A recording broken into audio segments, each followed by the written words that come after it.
नंद भवन का द्वार खोला गया है। कृष्ण बलराम रथ में विराजमान है और जैसे ही रथ आगे की तरफ प्रस्थान कियो है, हजारों ब्रजवासी कन्हैया के सखा आए हैं। किसी ने घोड़ों की लगाम पकड़ ली है, किसी ने पहिया पकड़ लिया है, कोई मार्ग में लेट गया है। और कृष्ण से अक्रूर से कहा, अरे अक्रूर, तुम्हें अक्रूर किसने बना दिया है? हमारे प्रभु को हमसे दूर कर रहे हो तुम अक्रूर किसने बना दिया है तुम? अक्रूर जी महाराज ने भगवान गोविंद से प्रार्थना करी, गोविंद आप ही संभालिए इनको। ठाकुर जी रथ से नीचे उतर के आए हैं और एक गोपी के पास पहुंचे हैं जिनका नाम है श्री राधा रानी।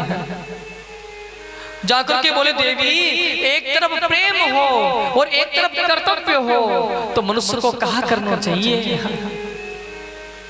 तो श्री राधा रानी बोली, प्रभु प्रेम वो प्रेम नहीं है जो कर्तव्य में बाधा बन जा रहे हैं।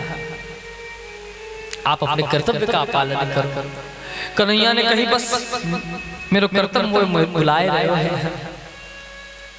और मेरे गोविंद ने अपनी जो बंसी है वो श्री राधा रानी को प्रदान करी है कि जब जब मैंने ये बंसी बजाई है तब तब आप आई हो। अब से ये बंसी मैं आपको समर्पित कर रहा हूं। और ध्यान से सुनिएगा प्रसंग को। आज मेरे गोविंद ने बंसी का त्याग किया है, फिर आज के बाद कृष्ण ने कभी बंसी नहीं बजाई है। प्रेम से बोलेंगे, बोलो राधे राधे। फिर बजाया है तो केवल शंख बजाया है, फिर बंसी नहीं बजाई है कन्हैया ने। कृष्ण बलराम रथ में विराजमान हुए हैं, रथ प्रस्थान किया है। अब हजारों ब्रजवासी देख रहे हैं, रथ का पिछला भाग दिख रहा है। धीरे धीरे वो दिखना बंद हो गया।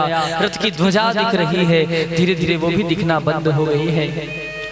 रथ के पहिए और घोड़ों के खुर से उड़ी हुई धूल दिखाई दे रही है। अब धीरे धीरे वो भी दिखना बंद हो गई है। बस केवल एक आस रह गई है। कृष्ण की केवल एक आस रह गई कि कन्हैया ने आने की कही है, वो आज गया है, वो जरूर आएगा।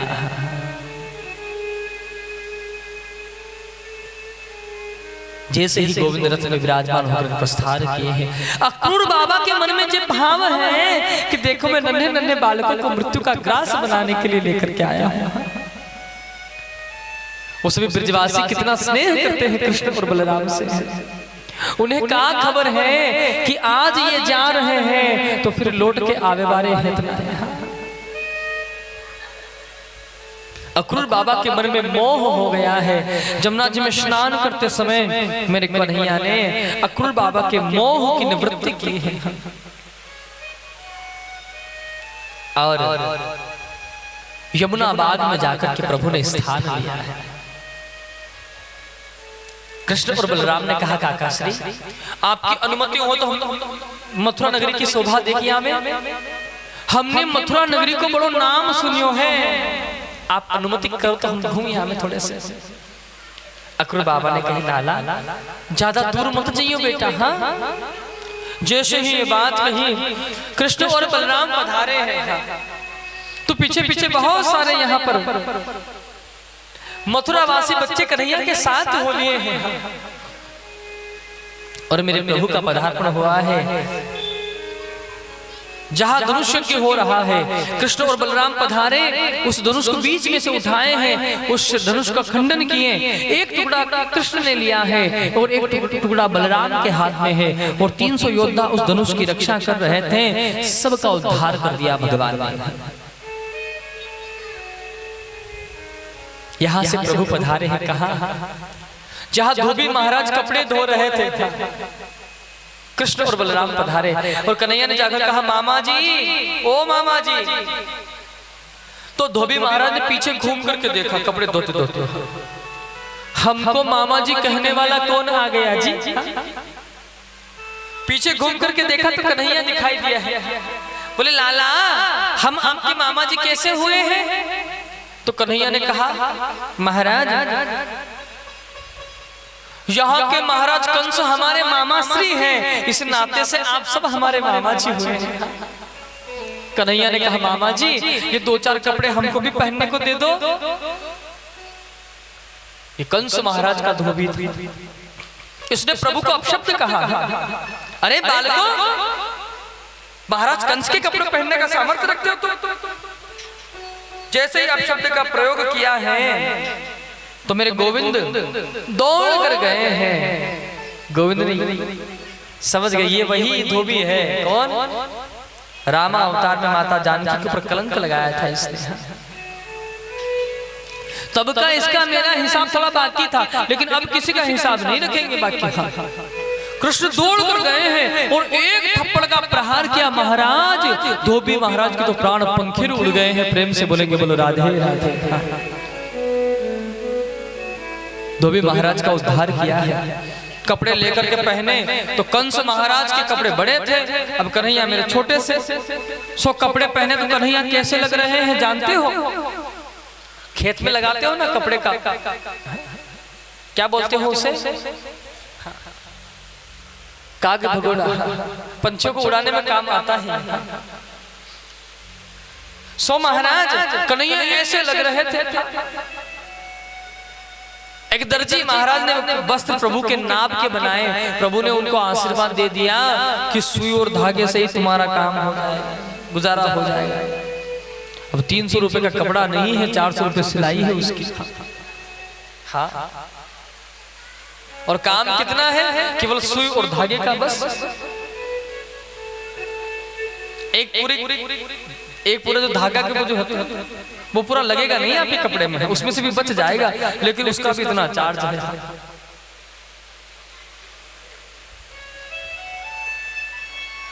जैसे ही कपड़े नाम के बने हैं, पहन के कृष्ण और बलराम पधारे हैं तो सुदामा नाम के एक माली आए हैं जिन्होंने प्रभु को माला अर्पण की है। प्रभु ने उनको भी आशीर्वाद दिया है। और एक 3 जगह से टेढ़ी स्त्री है।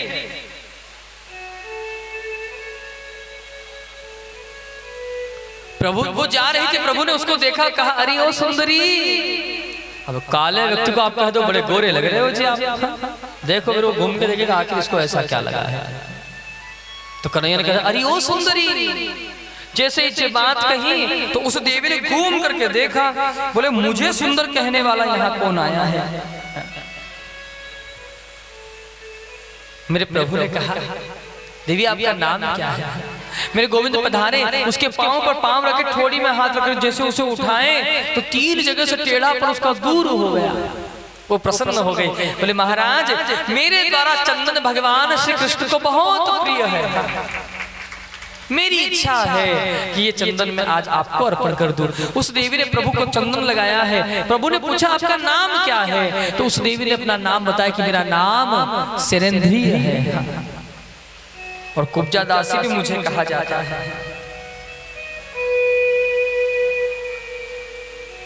मेरे प्रभु यहां से आगे पधारे, सभा के मध्य पधारे हैं तो द्वार पर कुबले नाम का हाथी आया है। मदोन्मत्त था मदिरा से, प्रभु के ऊपर प्रहार करने के लिए आया। मेरे गोविंद ने उसका उद्धार किया है। और जैसे सभा के मध्य पधारे हैं कृष्ण और बलराम, जा की रही भावना जैसी,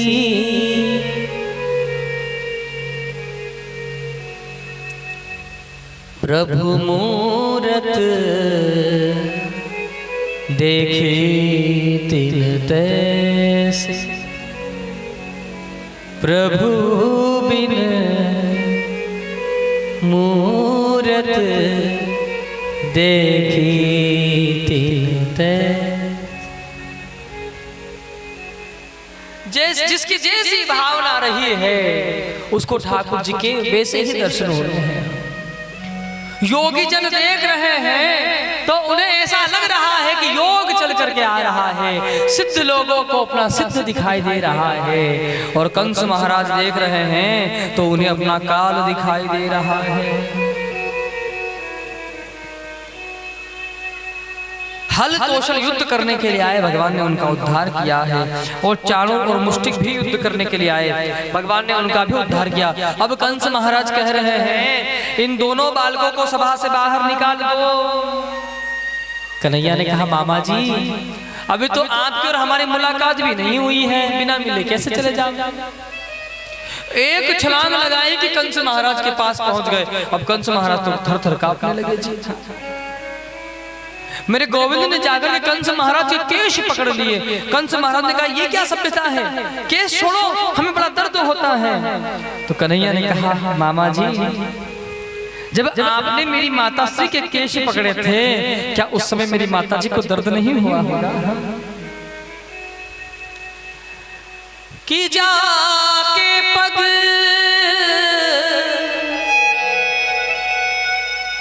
कि जाके पग नहीं फटी बिबाई,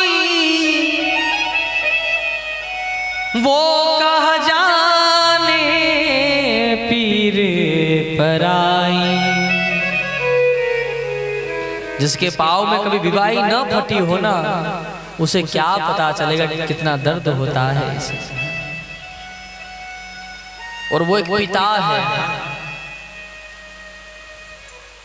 जिस बच्चे को अपने पिता का संघर्ष याद न आ रहा हो, मैं उस बच्चे से बस एक ही बात कहूंगा।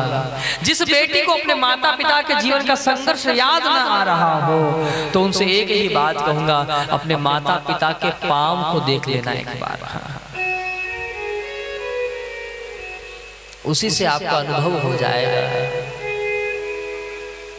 आपको पालते समय कितनी बार आपके पिताजी बिना चप्पल के घूमे हैं, बस वो केवल आपका पिता जानता है। आपका जब जन्म हुआ इतनी सुख सुविधाएं थी नहीं। आपकी माता ने आपके लिए कितना कष्ट उठाया है। हाँ, अब तो सुख सुविधाओं का ये दौर है जी। पहले का एक दौर था जब इतनी सुख सुविधाएं थी नहीं, इतनी संपत्ति माता पिता के पास थी नहीं। दिन भर परिश्रम करते थे, रात भर मेहनत करते थे।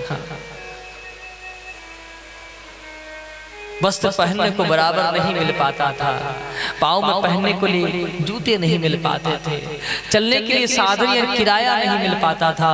मीलों दूरी तय की इन्होंने, कई बार पैदल दूरी तय कर दी है। अगर आपको अपना जानना है तो अपने अपने पिताश्री के पाँव को देख लीजिएगा। और वो एक पिता है जिसका पाँव की विवाही फटी हुई है, लेकिन फिर भी कभी हारता नहीं है। फिर भी कभी नहीं हारता है वो। और सबसे बात है जी, जब तक आपका पिता जीवित है तब तक आपका जीवन, चाहे आप किसी भी स्थिति में हो, तब तक आप उस पिता के लिए राजकुमार हो। और जिस दिन वो पिता चला जाएगा, उस दिन आपको इस बात का एहसास होगा। जब तक पिता जीवित होता है, अपने पुत्र पर लेश मात्र दुख भी नहीं आने देता है कभी। फिर भी ये बच्चे कभी कभी कह देते हैं आपने जीवन में किया क्या है, हमारे लिए क्या किया है। जिस पिता ने, जिस माता ने अपनी सारी खुशियां त्याग दी है। ध्यान दीजिएगा, माता पिता का जीवन कभी तक होता है, कब तक जी, जब तक बच्चे का जन्म नहीं होता है। और जैसे बच्चे का जन्म होता है ना, माता पिता का जीवन रहे ही नहीं जाता है। सच पूछे आप तो, हमारे बच्चे को जहां अच्छा लगेगा वहां वो जाएंगे। हमारे बच्चे को जो पसंद होगा वो खाएंगे बेचारे। हमारे बच्चे को जहां अच्छा लगेगा वहां वो घूमने जाएंगे। हमारे बच्चे को जो सुख सुविधाएं लगेगी वो करेंगे वो। और बाद में जब उन्हें एक दवाई की आवश्यकता होती है तो बेटा कह देता आपने किया क्या है। माता तो केवल माँ रह जाती है और सासू माँ तो मम्मी जी हो जाती है शादी के बाद।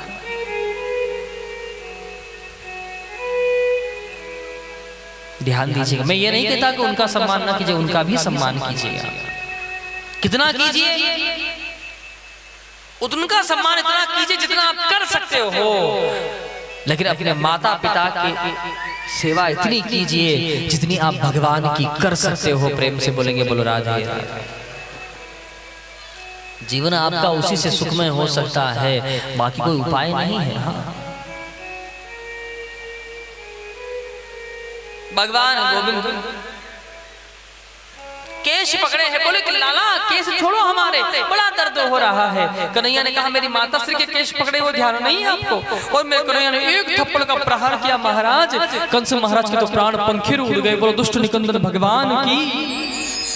और मेरे गोविंद पधारे हैं और जाकर के मेरे गोविंद ने अपने नाना श्री उग्रसेन जी महाराज का राज्याभिषेक किया है। और आज मेरे कन्हैया ने अपनी माता और पिता को बंधन से मुक्त करवाया है। और माता देवकी ने आज लाला को अपने हृदय से लगाया है। आज मेरे कन्हैया की उम्र है 11 वर्ष और 56 दिन के मेरे कन्हैया हो गए हैं। प्रेम से बोलेंगे बोलो राधे राधे।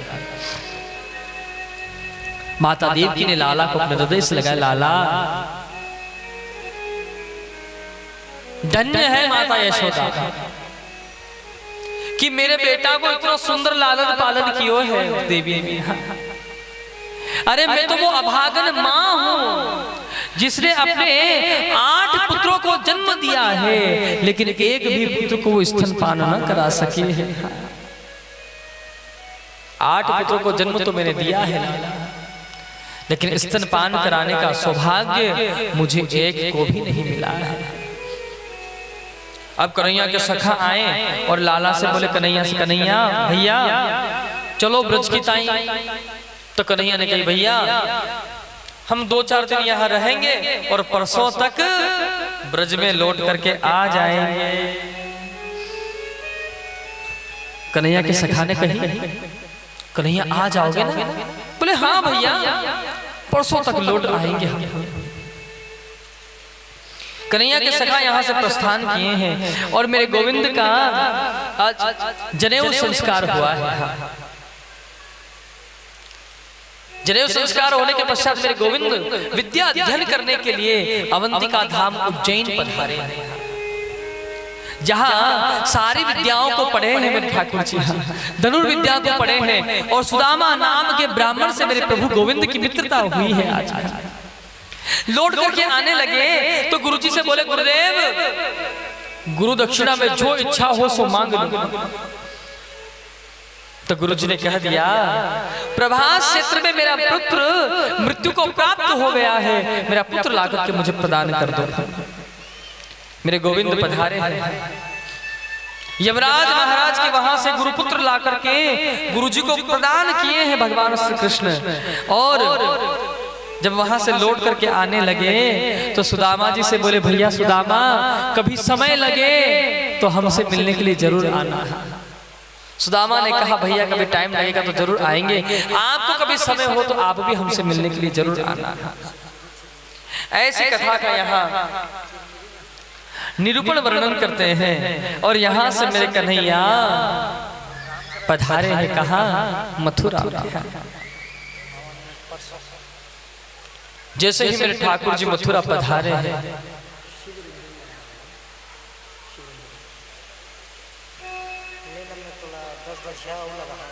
जैसे ही प्रभु ने पधारे हैं मथुरा, एक दिन की बात है मेरे गोविंद अपने महल की अटारी पर बैठे हुए थे। और जैसे ही ब्रज की ओर मुख किया भगवान श्री कृष्ण ने तो मेरे गोविंद को अपने ब्रजवासियों की याद आ गई है। हिचकियां लेकर मेरे ठाकुर जी रोने लगे हैं आज। जैसे ही मेरे प्रभु श्री कृष्ण रोना प्रारंभ किए उद्धव जी महाराज आए और उद्धव जी ने आकर के माता देवकी से पूछा मैया भगवान श्री कृष्ण कहाँ है? बोले भगवान श्री कृष्ण कहाँ है? तो बोले माता देवकी ने कहा कि प्रभु अपनी महल की अटारी पर टहल रहे हैं। महल की अटारी पर टहल रहे हैं प्रभु। जैसे ही ये बात कही है, उद्धव जी महाराज ने देखा क्या कि भगवान श्री कृष्ण बैठे हैं और हिचकियां ले लेकर कन्हैया ठाकुर जी रो रहे हैं। उद्धव ने कहा, कृष्ण आप रो रहे हो? अरे जीवात्मा रोती है तो समझ में आता है, लेकिन एक परमात्मा रोता है, ये आज देखा हमने। क्या बात है कृष्ण, आप क्यों रो रहे हो? तो भगवान श्री कृष्ण कहते हैं, भैया उद्धव, मेरा एक संदेश है, मेरा संदेश मेरे ब्रजवासियों तक पहुंचा देना भैया। उद्धव ने कहा, क्या संदेश है कन्हैया? संदेश लेकर के जाएंगे कृष्ण, लेकिन जैसे ही आपका संदेश सुनाएंगे तुरंत लौट करके आ जाएंगे, वहां रुकेंगे नहीं। भगवान श्री कृष्ण कहते हैं, उद्धव तुम संदेश लेकर के जाओ तो सही। भगवान गोविंद कहते हैं कि उद्धव हो, उद्धव मैया को सुनैयो, तेरो लाला दुख पावे, मैया को सुनैयो, उद्धव मैया को, तेरो बेटा दुख पावे, मैया को सुनैयो, उद्धव मैया को बतैयो। उद्धव मेरा संदेश लेकर के जाओ तुम ब्रज में, और जाकर के मेरी मैया को जाकर के बताना उद्धव।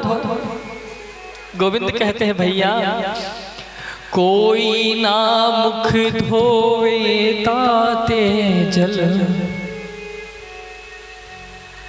अछरा पोछिन हमामे। उद्धव यहाँ मथुरा में मुझे सारी सुख सुविधाएं हैं, लेकिन मुझे मेरी मैया की बहुत याद आती है। बहुत सुविधाएं हैं यहाँ पर, मैं ये नहीं कहता कि मुझे सुख सुविधाएं नहीं है, लेकिन जब मैं यहाँ पर स्नान करता हूँ तो जल का पात्र भर कर रख दिया जाता है, मुझे कोई अपने हाथों से स्नान नहीं करवाता है उद्धव।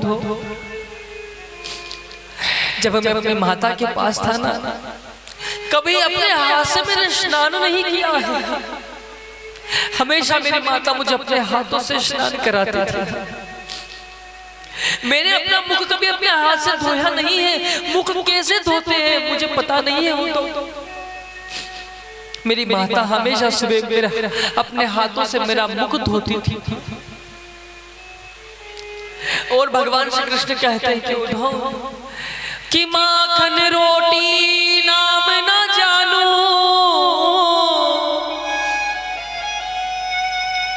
कनुआ कहे कोई ना बुलावे,